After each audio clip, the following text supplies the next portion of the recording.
Bismillahirrahmanirrahim. Çfarë duhet të bëhet në 10 ditët e fundit të Ramazanit? Nuk ka dyshim se pejgamberi alayhis salam në 10 ditët e fundit të Ramazanit intensifikonte ibadetin dhe lutjet. Më së miri këtë na tregohet në një hadith ku pejgamberi alayhis salam ka pasur si traditë të përpiqej të kryente nga ibadetet në 10 ditët e fundit të Ramazanit, ka nuk përpiqej me të tjerët. Dhe ka pasur si traditë që kur vinin 10 ditët e fundit të rrinte zgjuar, të kalonte në lutje në ibadet natën dhe tërë natën. Zgjonte nga gjumi familjen e tij dhe shtrëngonte rripin. Kështu pejgamberi alayhis salam në 10 ditët e fundit të Ramazanit kryente disa veprime që nuk i kishte kryer në ditët e mëparshme të këtij muaji, ndërto gjallëronte natën. Dhe bëri ibadet gjatë pjesës më të madhe të natës. Për këtë Aisha radhiyallahu anha shpjegon kur thotë: "Nuk e di që pejgamberi alayhis salam të ketë lexuar tërë Kur'anin brenda një nate, as të ketë ndenjur duke u falur tërë natën deri në mëngjes dhe as të ketë agjëruar një muaj të tërë përveç Ramazanit." Dhe një transmetim nga Ebi Xhafer Muhammad bin Ali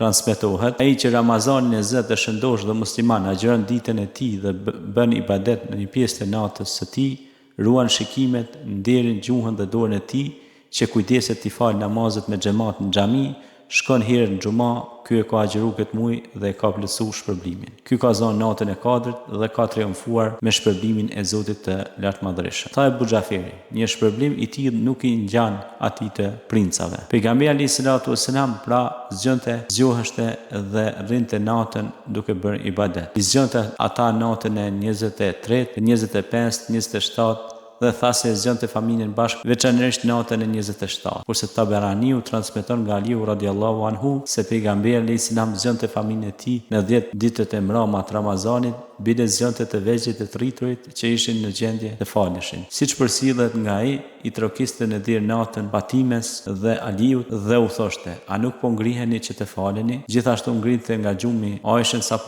sapo vetë kishte përfunduar faljen e Tehexhudit, namazin e natës, që ta falnin vitrin pra së bashku. Bile thuhet se muslimanët e para zgjonin nga gjumi bashkëshortet e tyre duke i stërpikur me ujë për t'i këndellur.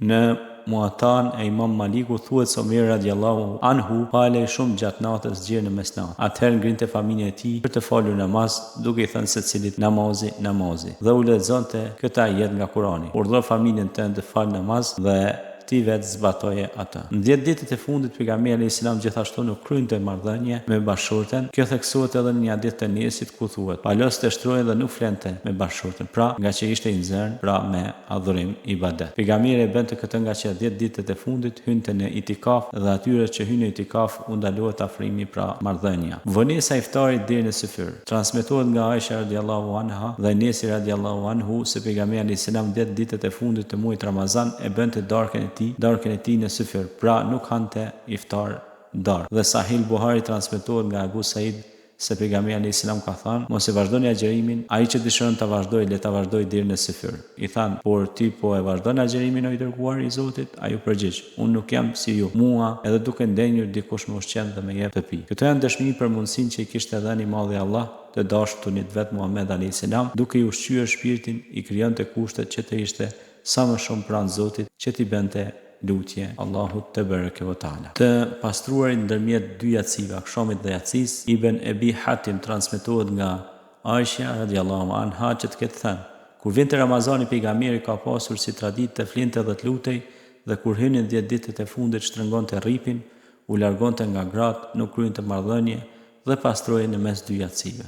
Ibn Xheriri thot se shokët e pejgamberit preferonin gjithashtu që të pastroheshin çdo natë në 10 ditët e fundit të Ramazanit, si dhe të lyheshin me erat të këndshme, duke shpresuar e duke u lutur Zotit që t'i gjejë nata e Kadrit të përgatitur në aspektin shpirtëror dhe fizik trupor. Kjo i ka bërë dietarët me vonë që të porosisin besimtarët e besimtaret që në net në të cilat shpresohet të jetë nata e Kadrit, të pastrohen, të lyhen me era të mira, të zbukurohen dhe të veshin rroba të hijshme, siç porositet të bëhet në ditët e Xhuма dhe Bajrame. Por nuk ka dyshim që pastërtia e jashtme është pa vlerë nëse ndonjëri nuk disponon pastërtinë e brendshme të besimit. Për këtë Kurani na shpjegon: "O bijtë e Ademit, ne krijuam për ju petk që ju mbulon vend turpësinë dhe petk zbukurues, por petku i devotshmërisë është më i miri."